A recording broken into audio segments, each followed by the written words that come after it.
সবকে স্বাগতম জানাইছোঁ মোৰ ইউটিউব চেনেল আকাশ ক্লাছেছ আসামত। আজিৰ এই ভিডিঅ'ত আমি অৰ্থনীতিৰ পাঠ নম্বৰ 9 মানৱ সম্পদ উন্নয়নৰ নিৰ্দেশক আৰু মানৱ সম্পদ উন্নয়নত বৃত্তিমূলক শিক্ষাৰ ভূমিকা লেসনটো সমাধান কৰাৰ চেষ্টা কৰিম। প্ৰথমবাৰৰ কাৰণে যিসকল চেনেলটো আহিছে চেনেলটো ছাবস্ক্ৰাইব কৰি ল'বা আৰু কাষত থকা বেল আইকন ক্লিক কৰি দিবা। তেন্তে আৰম্ভ কৰা যাওক। আমাৰ প্ৰথমটো প্ৰশ্ন চমু উত্তৰ লিখা মানৱ সম্পদ কাক বোলে? সুস্বাস্থ্যৰ অধিকাৰী যি ব্যক্তিয়ে শিক্ষা আৰু প্ৰশিক্ষণৰ দ্বাৰা কৌশলী আৰু দক্ষতা সম্পন্ন হৈ উৎপাদনমূলক কামক নিজকে জড়িত কৰে তেওঁকে মানৱ সম্পদ বুলি কোৱা হয়। দেশৰ উৎপাদন কাৰ্যত কোনে অংশগ্ৰহণ কৰিব পাৰে? দেশৰ উৎপাদন কাৰ্যত শাৰীৰিক আৰু মানসিকভাৱে সক্ষম মানুহে অংশগ্ৰহণ কৰিব পাৰে। মানৱ সম্পদ উন্নয়নৰ নিৰ্দেশক মানে কি? যিবোৰ দিশ লক্ষ্য কৰিলে দেশ এখনৰ মানৱ সম্পদ উন্নয়নৰ আভাস পোৱা যায় সেইবোৰকে মানৱ সম্পদ উন্নয়নৰ নিৰ্দেশক বুলি কোৱা হয়। বৃত্তিমূলক শিক্ষা কাক বোলে? আনুষ্ঠানিক শিক্ষাৰ উপৰি যি শিক্ষাৰ দ্বাৰা উপাৰ্জনৰ পথ মুকলি হয় তাকে বৃত্তিমূলক শিক্ষা বুলি কোৱা হয়।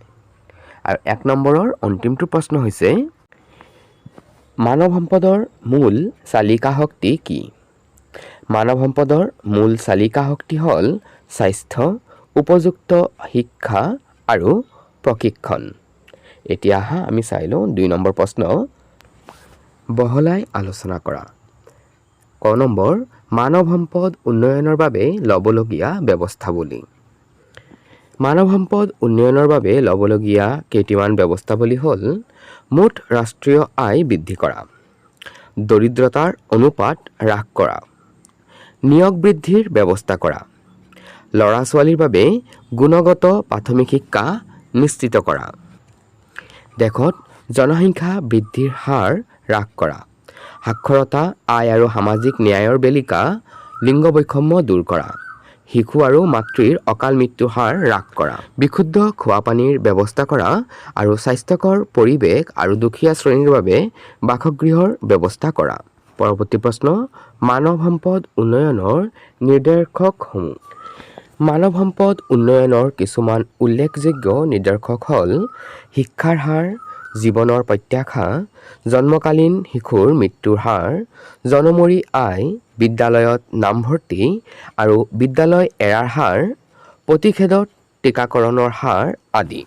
প্ৰথমে চাওঁ শিক্ষাৰ হাৰ। শিক্ষাৰ হাৰ প্ৰকৃত শিক্ষাই জ্ঞান আৰু দক্ষতা বৃদ্ধি কৰে। জ্ঞান আৰু দক্ষতা বৃদ্ধি কৰিব পৰা শিক্ষাৰ যোগেদি শিক্ষিতৰ হাৰ বঢ়াব পৰাটোৱে মানৱ সম্পদৰ উন্নয়নৰ কথা সূচায়। যি দেশত শিক্ষিতৰ হাৰ উচ্চ সেই দেশৰ মানৱ সম্পদৰ মানো উন্নত। জীৱনৰ প্ৰত্যাশা। মানৱ সম্পদ উন্নয়নৰ আন এটা নিৰ্দেশক হৈছে জীৱনৰ প্ৰত্যাশা। এটি শিশু জন্মৰ পৰা কিমান বয়সলৈ সুস্থ আৰু সবলভাৱে জীয়াই থাকে তাক জীৱনৰ প্ৰত্যাশাই নিৰ্ণয় কৰে।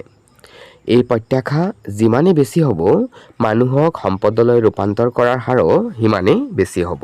জন্মকালীন শিশুৰ মৃত্যুৰ হাৰ। এখন দেশত জন্মকালীন শিশুৰ মৃত্যুৰ হাৰ হ্ৰাস হোৱাটো সেই দেশখনৰ মানৱ সম্পদ উন্নয়নৰ আন এটি প্ৰধান নিৰ্দেশক হিচাপে বিবেচিত হয়। জন্মকালীন অৱস্থাত শিশুৰ মৃত্যুৰ সংখ্যা আমাৰ দেশত এতিয়াও যথেষ্ট বেছি। মানৱ সম্পদৰ উন্নয়ন হ'ব লাগিলে এনে মৃত্যুৰ হ্ৰাস পাব লাগিব। পৰৱৰ্তী পইণ্ট জনমূৰি আয়। দেশ এখনৰ মুঠ ৰাষ্ট্ৰীয় আয়ক দেশখনৰ মুঠ জনসংখ্যাৰে হৰণ কৰিলে যি আয় উপলব্ধ হয় তাক জনমূৰি আয় বোলা হয়। উন্নত জনমূৰি আয় উন্নত মানৱ সম্পদৰ পৰিচায়ক। বিদ্যালয় ভৰ্তি আৰু বিদ্যালয় এৰাৰ হাৰ।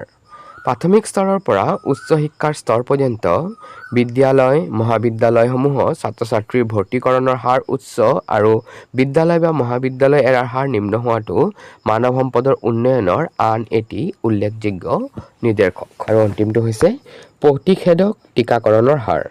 এখন দেশৰ প্ৰতিষেধক টীকাকৰণৰ হাৰো দেশখনৰ মানৱ সম্পদ উন্নয়নৰ সাক্ষ্য বহন কৰে কিয়নো ই শিশুৰ স্বাস্থ্য আৰু দীৰ্ঘজীৱনৰ সুৰক্ষা প্ৰদান কৰে। সেয়েহে প্ৰতিষেধক টীকাকৰণৰ হাৰকো মানৱ সম্পদৰ নিৰ্দেশক হিচাপে বিবেচনা কৰা হয়। পৰৱৰ্তী প্ৰশ্ন, মানৱ সম্পদ উন্নয়ন আৰু বৃত্তিমূলক শিক্ষাৰ মাজত থকা সম্পৰ্ক। কৰ্মসংস্থানৰ অভাৱ হ'লে মানুহৰ আয়ৰ উৎস নাথাকে, ফলত দৰিদ্ৰতা বাঢ়ে। দৰিদ্ৰতাই মানৱ সম্পদ উন্নয়নত বাধাৰ সৃষ্টি কৰে। উচ্চ শিক্ষা গ্ৰহণ কৰাৰ পিছত চৰকাৰে সকলো শিক্ষিত ব্যক্তিকে চাকৰি যোগান ধৰাটো সম্ভৱ নহয়। এক বুজন পৰিমাণৰ শিক্ষিত নিবনুৱাই মানৱ সম্পদৰ উন্নয়নত পাচিৰ ৰূপে থিয় দিছে। দিনক দিনে শিক্ষিত নিবনুৱাৰ সংখ্যা বৃদ্ধি হৈ গৈ আছে। গতিকে এতিয়া আমাৰ এনে শিক্ষাৰ প্ৰয়োজন হৈ পৰিছে যি শিক্ষাই প্ৰতিজন ব্যক্তিক উৎপাদনৰ ক্ষেত্ৰত স্বনিৰ্ভৰশীল কৰি গঢ়ি তুলিব পাৰে। এই কাৰণে বৃত্তিমূলক শিক্ষাৰ প্ৰয়োজন আহি পৰিছে। আনুষ্ঠানিক শিক্ষাৰ উপৰি যি শিক্ষাৰ দ্বাৰা উপাৰ্জনৰ পথ মুকলি হয় তাকে বৃত্তিমূলক শিক্ষা বোলে। বৃত্তিমূলক শিক্ষাই মানুহক অকল উপাৰ্জনক্ষমেই নকৰে, তাৰ লগে লগে দেশৰ নিবনুৱা সমস্যা লাঘৱ কৰি স্বনিয়োজনৰ পথ মুকলি হোৱাত সহায় কৰে। মানুহক আৰ্থিকভাৱে আত্মনিৰ্ভৰশীল কৰাত বৃত্তিমূলক শিক্ষাৰ সবল ভূমিকা আছে। ২ নম্বৰ অন্তিমটো প্ৰশ্ন সুধিছে, বৃত্তিমূলক শিক্ষা কিদৰে নিবনুৱা সমস্যা লাঘৱ কৰাত সহায় কৰে?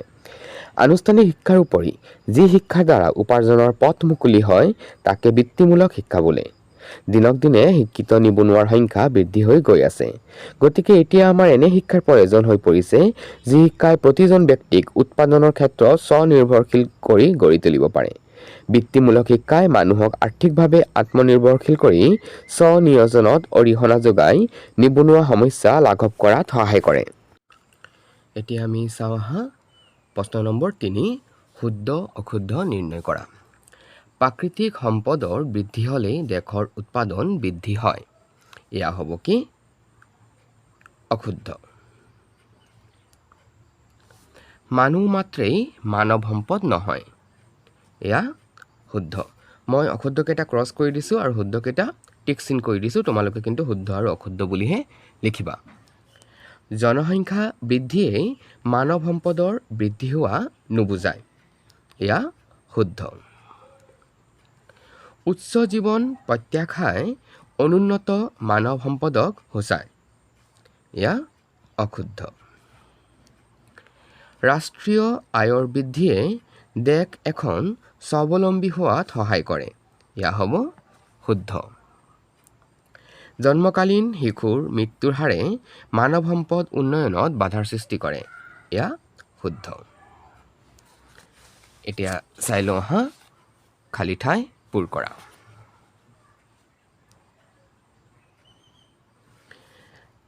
এখন দেশৰ উৎপাদন প্ৰক্ৰিয়াৰ এক অন্যতম কাৰক হ'ল দেশ য'ত অংশগ্ৰহণ কৰিব পাৰে একমাত্ৰ দেশ।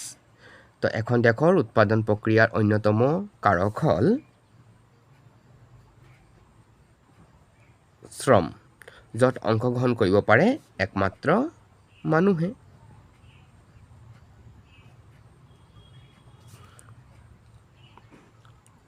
দেশ আয়ৰ বৃদ্ধিয়ে দেশ এখন দেশ হোৱাত সহায় কৰে। এয়া হ'ব ৰাষ্ট্ৰীয় আয়ৰ বৃদ্ধিয়ে। ৰাষ্ট্ৰীয় আয়ৰ বৃদ্ধিয়ে দেশ এখন স্বাৱলম্বী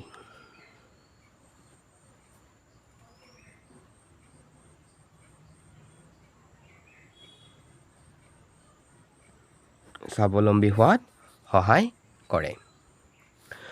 উচ্চ শিক্ষা গ্ৰহণ কৰাৰ পিছত দেশ সকলো শিক্ষিত ব্যক্তিকে দেশ যোগান ধৰাটো সম্ভৱ নহয়।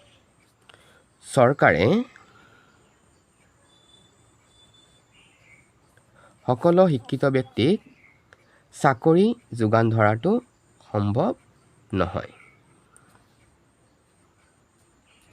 দেশ শিক্ষা মানৱ সম্পদৰ উন্নয়নৰ সোপান বুলি কৈছে। এয়া হ'ব কি?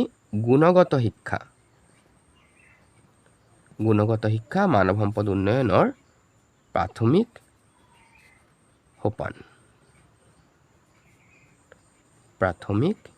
সোপান। বৃত্তিমূলক শিক্ষাই মানুহক অকল দেশ নকৰে, তাৰ লগে লগে দেশৰ নিবনুৱা সমস্যা লাঘৱ কৰি দেশৰ পথ মুকলি হোৱাত সহায় কৰে। তো বৃত্তিমূলক শিক্ষাই মানুহক অকল উপাৰ্জনক্ষমেই নকৰে,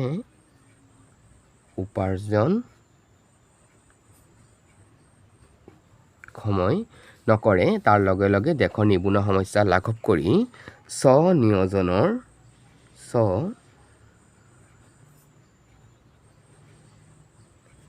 স্বনিয়োজনৰ পথ মুকলি হোৱাত সহায় কৰে। এতিয়া আমি চাম চমু টোকা। চমু টোকাত তোমালোকক মানৱ সম্পদ উন্নয়নৰ নিৰ্দেশক আৰু বৃত্তিমূলক শিক্ষাৰ বিষয়ে লিখিবলৈ দিছে। যিহেতু এইবোৰ আমি 1 নম্বৰ আৰু 2 নম্বৰ প্ৰশ্নৰ উত্তৰত ইতিমধ্যেই সমাধান কৰিছোঁ, সেইকাৰণে এইখিনি আকৌ বেলেগকৈ লিখি দিয়া নাই। এই 1 নম্বৰ আৰু 2 নম্বৰ পৰাই তোমালোকে বুজি উঠি নিজেই লিখিব পাৰিবা। আজিৰ ভিডিঅ'টো ইমানতে সামৰিলোঁ। ভিডিঅ'টো চোৱাৰ বাবে ধন্যবাদ।